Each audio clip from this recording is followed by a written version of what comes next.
Championship. San Francisco against LA. This one's so big that I have my blazer on just for the YouTube preview. That's a big deal. This is all that you could ask for, right? The 49ers are one win away from the Super Bowl. So are the Rams. They don't like each other. In fact, I'd venture to say that they hate each other.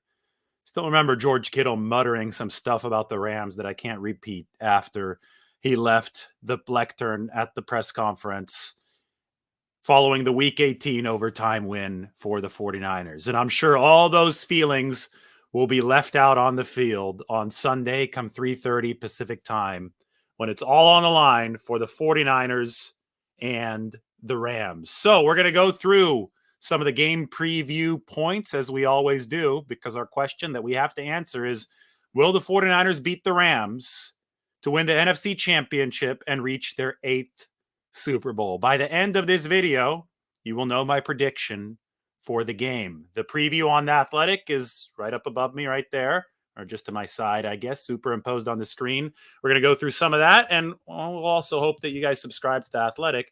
That's why I'm sharing the link right in the chat section right now. All right, this is going to be rapid fire. We're going to go through some keys.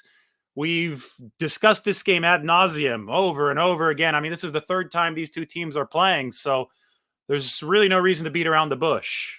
And the big question for me is, will Trent Williams play? He's very questionable right now, and it might even be erring toward doubtful because Jimmy Garoppolo might have let it slip. It might be a high ankle sprain. Kyle Shanahan refused to divulge whether or not it's a high ankle sprain. And there's also a chance that it's a little bit of a mix of an ankle sprain, because they initially thought it might be a high ankle sprain with Jordan Willis last week. And then it didn't end up being a high ankle sprain. It was prior damage, which allowed Jordan Willis to play and be the hero. And early this week, the 49ers compared the damage in Trent Williams' ankle to that which Jordan Willis saw prior to the Packers game.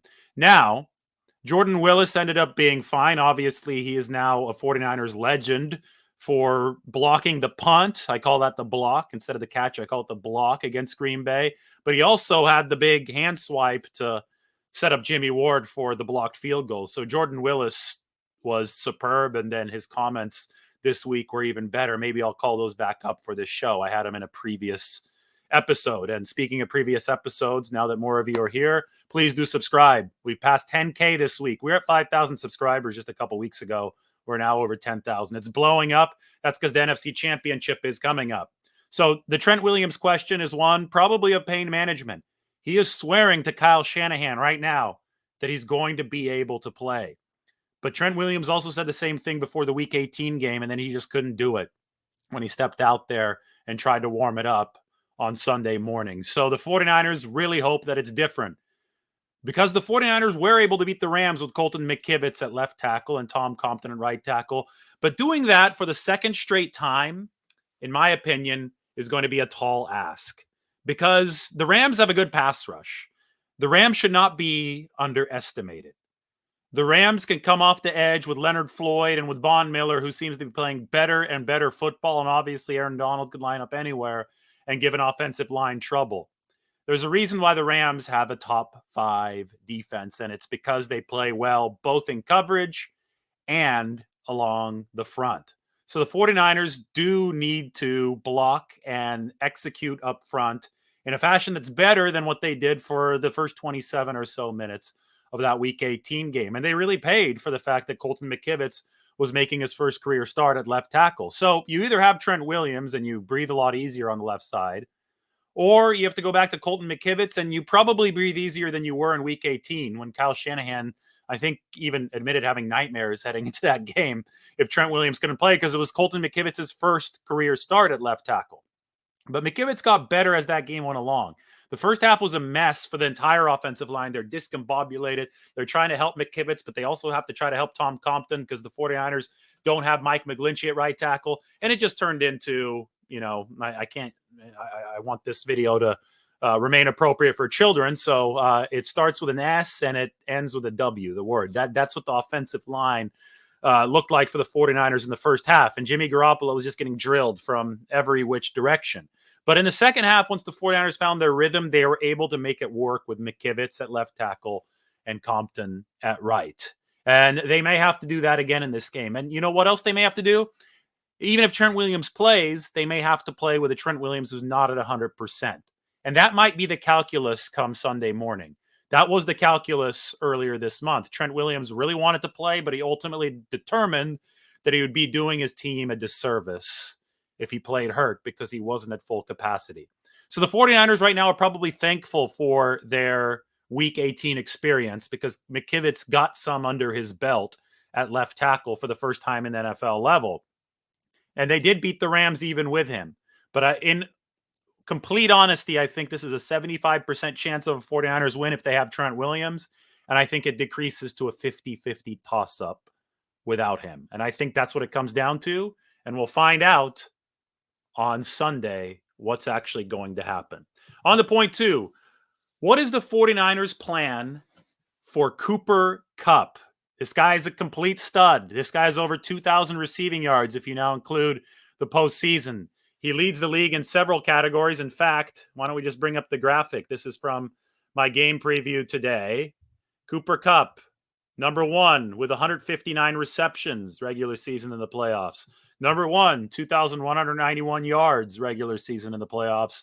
Number one, 18 touchdowns regular season and the playoffs. No way around it. Cooper Kupp is a problem, and he was a problem against the 49ers in Week 18. They were able to win despite the fact that Cooper Kupp had 118 yards through the air, and he also caught that touchdown, which was a go-ahead score in the fourth quarter. And the 49ers were able to still win and still, I guess, contain Cooper Kupp enough, even without K'Wan Williams and then without Jaquiski Tartt. Remember, it was a patchwork effort at the end of that game. K'Wan Williams had just come off the COVID list, so he didn't play. He wasn't active. But at the end of that game, because Dante Johnson had started at nickelback and because Jaquiski Tartt got hurt, Johnson had to move to safety, and Darquez Denard, who's a practice squad guy who got called up for the game, moved over to nickel. Cooper Kupp plays in the slot more than any other prolific wide receiver in the National Football League. Over 60% of the time he lines up in the slot. So having K'Wan Williams back is a major, major boost for this game. But K'Wan Williams alone won't be enough to shut down Cooper Kupp. The 49ers are going to have to bring Jimmy Ward down from the second level to man Cooper Kupp up. And they did that to great success when they had both K'Wan and Jimmy Ward prior to the Week 18 matchup. In fact, Cooper Kupp had essentially all of his worst career games against the 49ers until the Week 18 matchup. So you have to wonder, will K'Wan Williams being back really help the 49ers in this game? And I think that's part of the plan against Kupp. And I think it's not all of the plan against Kupp because this is a prolific player and Matt Stafford's got a big arm to be able to connect with him downfield. So you probably are going to ask me, well, what is the full plan for Cooper Kupp? And we go back to the 49ers pass rush. This game is for all the marbles, right? The winner is headed to the Super Bowl. The 49ers have built this franchise, that they built this team throughout the entirety of the Kyle Shanahan, John Lynch regime as a rush over coverage defense. The pass rush has to get home and the pass rush has to be dominant for the 49ers to get the job done at the highest level of play, at the highest level of competition. And the NFC Championship is exactly that. At the start of the season, the 49ers did not have the pass rush to get that job done. But there was a reason why I emphasized every single day when I came onto this show that seasons are like novels and games are like chapters. The book doesn't end the same way that it starts. And you've seen the 49ers pass rush come to life over the course of this long journey to the point where in Week 18, they were roaring and they hit Matthew Stafford 13 times. Matthew Stafford started that Week 13 game 15 of 16 in the first half. In the second half, he was just 6 of 16. His yards per attempt went down from 9.3 to 5.3 in the second half. And in that 6 of 16 performance, he also threw 2 interceptions. So that's a long way of saying the best way to shut down Cooper Kupp is to harass Matt Stafford. Stafford gets squeamish in the pocket. Stafford, I mean, he's got a big arm. He played through a lot of crap in Detroit, but he apparently wasn't ready for the 49ers pass rush the way they were hitting him in Week 18. After that, the 49ers hit Dak Prescott 14 times.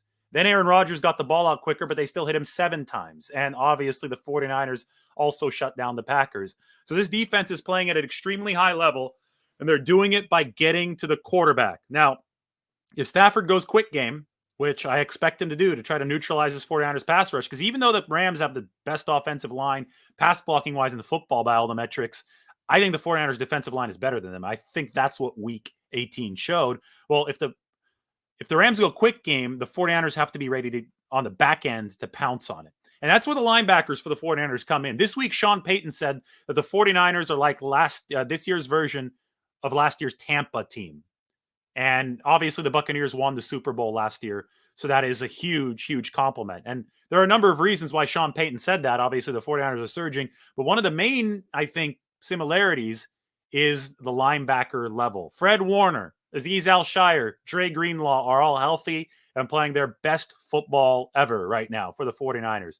And when you have that at the second level, and when the defensive line is winning, then you can have defensive adaptability against multiple pass routes, and you can also continue stuffing the run. And if the 49ers stuff the run in this game, they'll be able to get after Matthew Stafford. And because they have those linebackers, they'll be able to take away the short passing game, which will make Stafford hold on to the ball a tick longer. And that's where Nick Bosa eats. That's where Arden Key eats. That's where Eric Armstead eats. And Eric Armstead's always hungry, right? He's always rubbing his belly there after those sacks.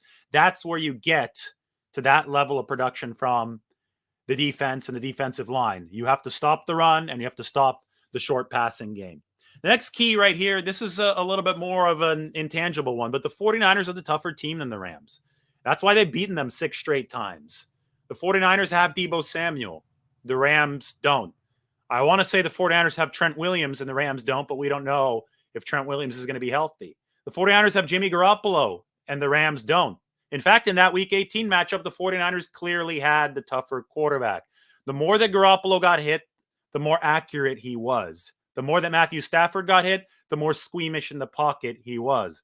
If that trend continues, then the 49ers are going to be headed to their 8th Super Bowl. The Rams are talking a big game about being tougher in this game, about putting the 49ers in a body bag as opposed to the other way around. And I just have to say, you can't fake toughness. They're going to have to show it on the field on Sunday. They can't just talk about it. It takes full mental, psychological, physical investment to be tough on the football field. And that generally takes months, if not years, to develop. You can't just do it in 3 weeks because you got dominated in one aspect of the game earlier this month. So the 49ers are the tougher team, and they need to show that in this game. If you show that in this game, then you can't squander that advantage with giveaways. You have to hold on to the football, and then hopefully, if you're the 49ers, your defense takes it away as well, and that should set you up to impose your will. But you guys remember the third quarter when the 49ers really grabbed control against the Rams? They had 10 straight runs that set up the Deebo Samuel, the Juwan Jennings touchdown pass on the trick play. The 49ers imposed their will. 10 straight runs. You put your money on the table and you say, Rams, come and get it. Bet you can't. And the Rams couldn't. And by the end, the Rams were so desperate to stop the run that they all sucked in to that Deebo Samuel fake, and he made the jump throw over all of them into the end zone. So unless the Rams can prove that they can stop that this time around, that something has fundamentally changed from Week 18, then the 49ers have a major advantage in the toughness department. The 49ers have exposed the Rams' primary weakness in the past. Can they do it again? For this, I bring out the DVOA chart. Let's not pretend that the Rams aren't a formidable opponent, because they are. Blue is good and red is bad. The Rams are the number 7 overall team in football as far as efficiency goes. And you only see one line of right light red, and that is the Rams' run offense. I talked a little bit about this about 2 or 3 minutes ago, and we'll get a little bit further into it. But the Rams' prolific pass offense, top 5 defense, good special teams unit, which we'll get to in a bit. Overall, they're number 4. I said number 7, but they're overall number 4, number 7 offense. And that offense is dragged down by the fact that the run offense is number 18. It's a bit below average for the Rams. They only managed 2.4 yards per carry against the 49ers in Week 18. And that allowed the 49ers to feast when it came to the pass rush. Ever since Week 8, the 49ers have had the best run defense in all of football. That's when Eric Armstead moved from defensive end to defensive tackle. Eric Armstead and DJ Jones form the most formidable defensive tackle duo in the NFL, especially when it comes to defending the run. And the Rams' offensive line simply isn't athletic, nor is it strong enough to handle that. That's why the Rams couldn't run against the 49ers in Week 10, and that's why they couldn't run against them in the regular season finale. Samson Ebukam is playing great against the run too. Prolific run stopper coming off the edge. He plays much stronger than his 250-pound weight.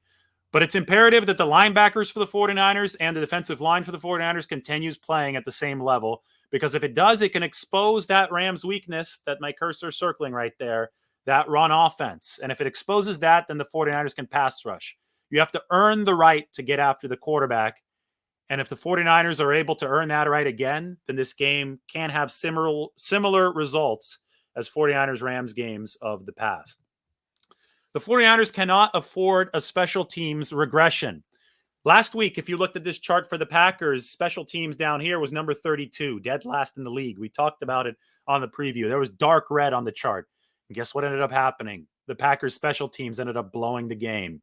They couldn't kick a field goal. They couldn't punt it away. The 49ers blocked both of them. And Deebo Samuel also had a critical kick return that helped the 49ers score 3 points. Well, it's not going to be a walk in the park against the Rams. This is a top 5 special teams unit.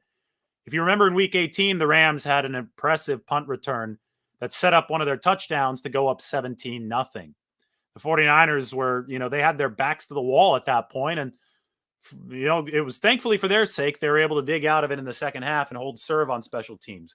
But I don't know if in an NFC title game where the margins are expected to be really tight, I don't know if the 49ers can afford to be giving up returns like that. And they certainly can't afford to be giving up fakes like they did against Dallas, or roughing the punter penalties like they also did against the Cowboys. Special teams must hold serve. They're coming off their best week of the season against the Green Bay Packers. That helped them win the game. But the 49ers can't just slip back to what they used to be on special teams. Remember, this is still the number 27 ranked special teams unit in the NFL, and the Rams are number 4. That's the only really tangible area of difference between these two teams when it comes to efficiency rankings, is special teams. There's a big gap. So the 49ers cannot afford to regress back to number 27. Next key, it is Jimmy Garoppolo's time. Like it or not, this is the NFC Championship. This is an opportunity to punch another ticket to the Super Bowl. Jimmy Garoppolo has finished 2 seasons for the 49ers, 2 regular seasons for the 49ers healthy. Both of them have yielded runs to at least the NFC Championship game. If Jimmy Garoppolo is able to helm another victory for the 49ers in an NFC title game, 2 out of 2 seasons that he's finished with the 49ers will have ended in at least a Super Bowl appearance. Quarterback play is important. Shanahan is 43-43 in his career. He's 37-15 with Jimmy Garoppolo. He's 6-28 without him. There's a reason why the 49ers succeed when Garoppolo is under center, and there's a reason why they lose when he's not. There's a reason why they go to at least the NFC Championship game in seasons where he's generally available, and there's a reason why they miss the playoffs altogether when he's not. It's because he's a good quarterback. It's because he's an efficient quarterback. So the wins tell us one thing.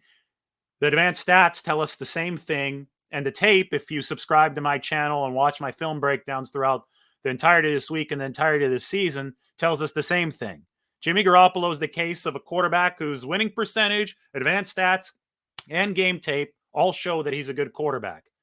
Well, this is his time to punch a ticket to the Super Bowl amidst a ton of turmoil as far as social media goes. I know that Jimmy Garoppolo doesn't check Twitter, and I know he, says he doesn't care, but his teammates obviously check it, and his teammates were obviously going to bat for him this week. You saw it here with Deebo Samuel's tweet. Crazy how y'all have so much to say about our quarterback. Check his win percentage. Okay, I'll wait. Pure winner. Well, I listened to Deebo Samuel, and I checked Jimmy Garoppolo's win percentage. It's second among active quarterbacks behind only Tom Brady. Jimmy Garoppolo also leads all active quarterbacks in yards per attempt for his career at 8.4. And obviously, if you watch the tape, Jimmy Garoppolo is very, very capable of delivering in a way that overcomes poor pass protection. He's going to have to do that again. Both quarterbacks are going to get bruised up in this game. Both defensive lines, I think, are better than both offensive lines. But we can go for a callback to 49ers history.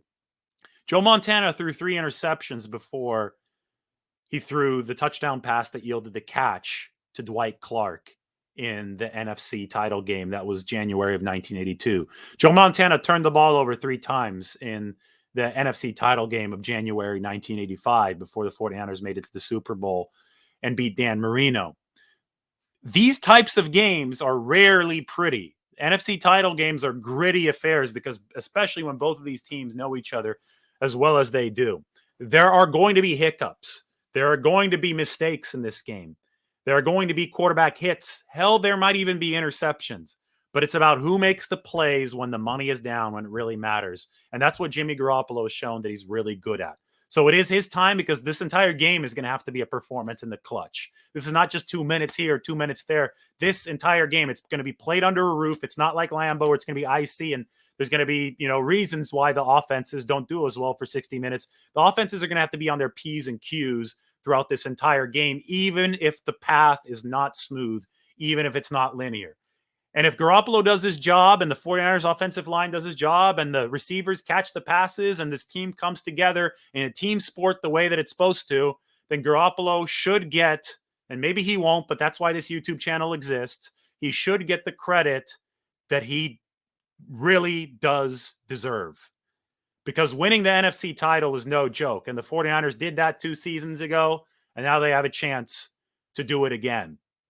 Remember at Steve Young, when he beat the Cowboys in that January 1995 NFC title, threw for, I think less than 200 yards. It wasn't a pretty game. It was a bruising, gutted out victory. But when he dove over and Steve Young dove over that goal line for that final touchdown for the 49ers, and he knew that they had Dallas.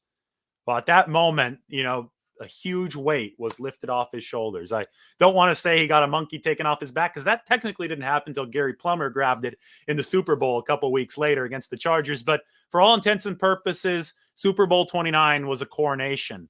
The title was won when the 49ers beat the Cowboys in the NFC Championship.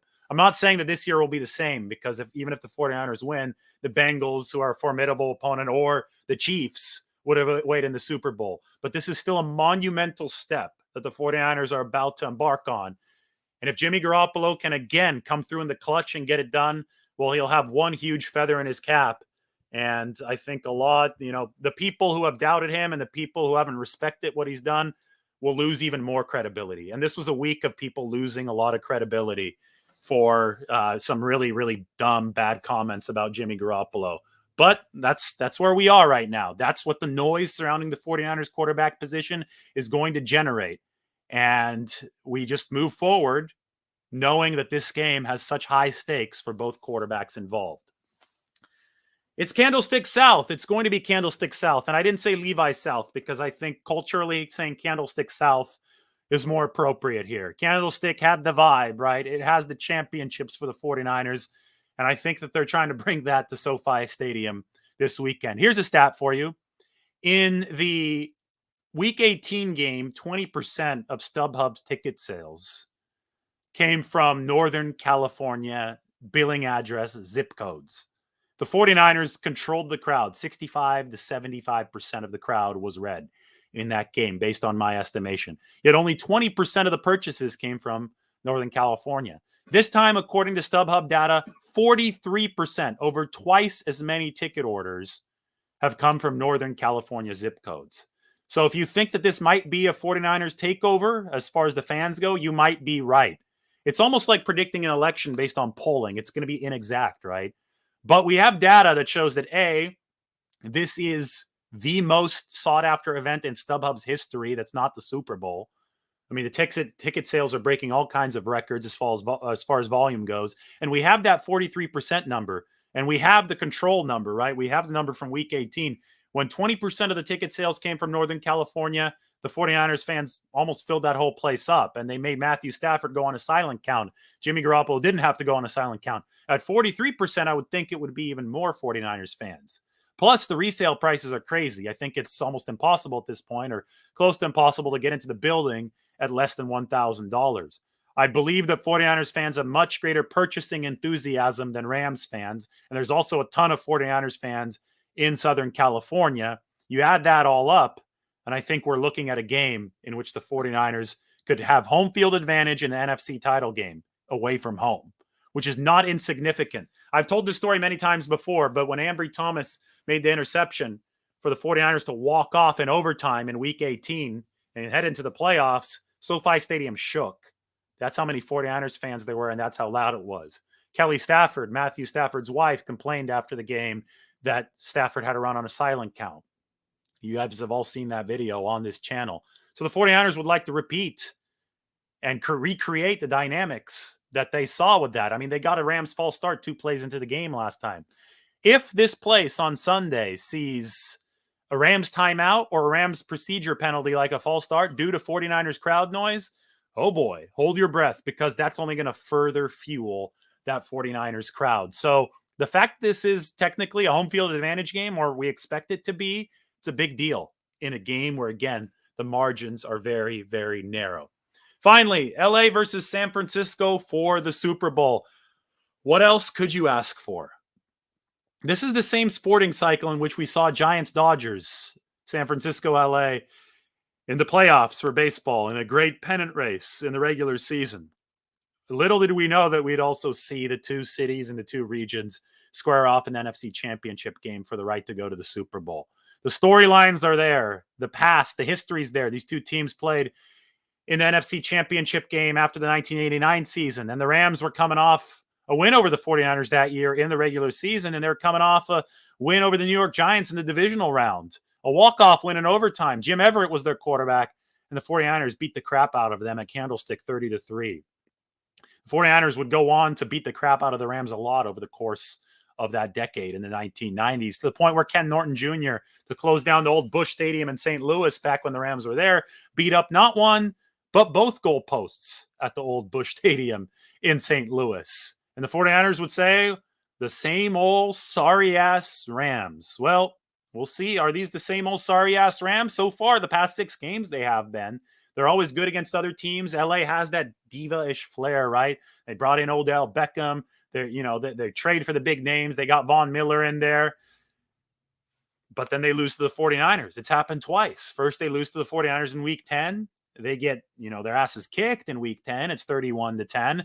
And then the 49ers really bludgeon them down the stretch in week 18. The 49ers have been way better than the Rams in 7 of the 9 quarters these 2 teams have played. The only 2 quarters that the Rams have won, it was the first half when the 49ers were breaking in McKivitz and Garoppolo was coming fresh off of his torn ligament in week 18. It was 17-3 Rams. But in the other 7 quarters of play between these 2 teams this year, the 49ers have won 55-17. And they have 6.2 yards per play, while the Rams only have 4 yards per play. It's been utter domination. So the 49ers need to perpetuate those 7 quarters and not let the Rams perpetuate the 2 quarters. They need to prove that those 2 quarters earlier were an outlier.